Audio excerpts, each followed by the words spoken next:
So you receive your lab tests and they show that you have high levels of homocysteine. In this video, I'm going to show you what homocysteine means, why it gets elevated, and what you can do about it. And we're going to get started right now.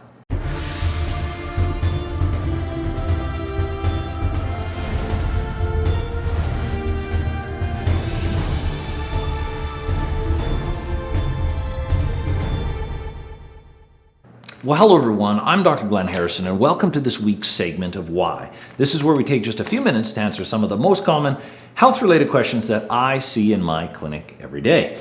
So this is something that I see on a lot of lab tests. I thought it was an important concern because a lot of people even have their lab panels come to me and they're like, Dr. Harrison, my homocysteine is high. My doctor said it really doesn't matter. Well, that could be true, but it might not be true. So I'm going to give you the tools today.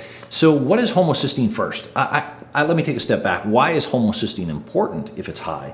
Because if homocysteine is high, it's going to do two things to your body. One, it's going to drive up your inflammatory problems. So if you have a digestive issue, add homocysteine, it's going to flare it. If you have brain fog, add homocysteine, it's going to make it worse. If you have joint issues, add homocysteine, it's going to make it worse. So one, it drives up inflammation.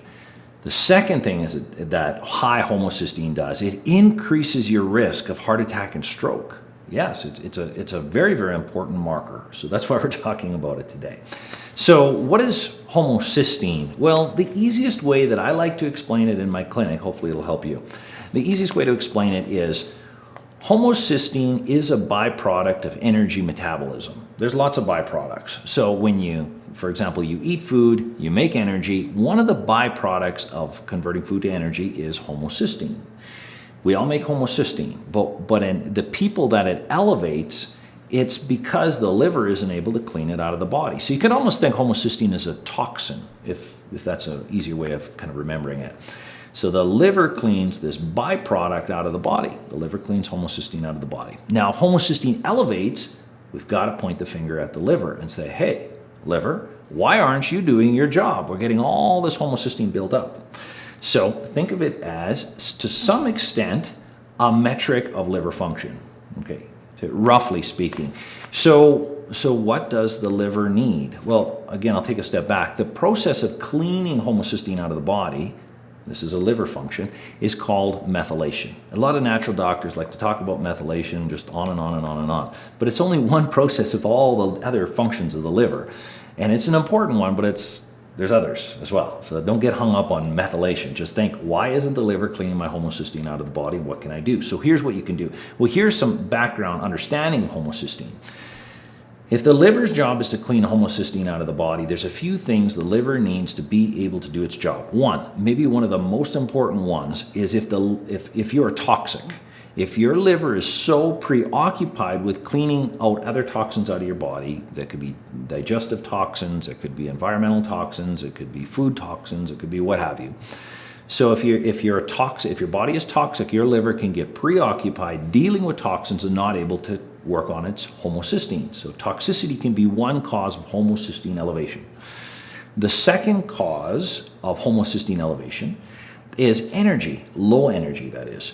If our energy is too low, we don't have enough energy currency to give the liver so it can do its job. So anybody, I've learned in clinic over the years, anybody that is lower energy or significantly lower energy, they probably always have toxicity. They're always somewhat toxic because energy is required for the liver, to the liver, so the liver can clean out the body. So, first one is, well, I should say the second one, the one we just talked about, is the inability to clear due to energy, and then the other one is toxicity. So toxicity, energy. Now there's a third one, and these are overemphasized. There's some nutrients that are required to get homocysteine out of the body, and there's two major ones. There's lots, but two major ones specifically for methylation, and that's B9, B12. So low B9, B12, if you're low in B9 and B12, your liver is not going to have the tools to get homocysteine out of the body, and it's going to start building up, causing havoc around the body. So that is B9, B12, some of the liver's tools. But then there's another one, and this is one that, like some of the others, you can test to screen these things and know what the problem is. But it's a genetic disorder where You have a genetic problem where you aren't able to methylate properly. And it's a disorder that's called MTHFR mutation, MTHFR mutation. Methyl tetrahyd, MTHFR mutation. And it's a genetic disorder. You can screen for it. And what happens is if you have this genetic disorder, there's a higher probability your homocysteine is going to be up, meaning your liver has a harder time to use its B vitamins to clean homocysteine out of the body. So in a nutshell, homocysteine is somewhat dangerous. It's inflammatory, and it's not good for our cardiovascular system. And you have to rule out the causes of it, get your energy up, clean out your body, make sure you're not toxic, make sure you have proper B vitamin status, and make sure you don't have the genetic mutation. Usually genetic mutation, homocysteine gets really, really high, okay?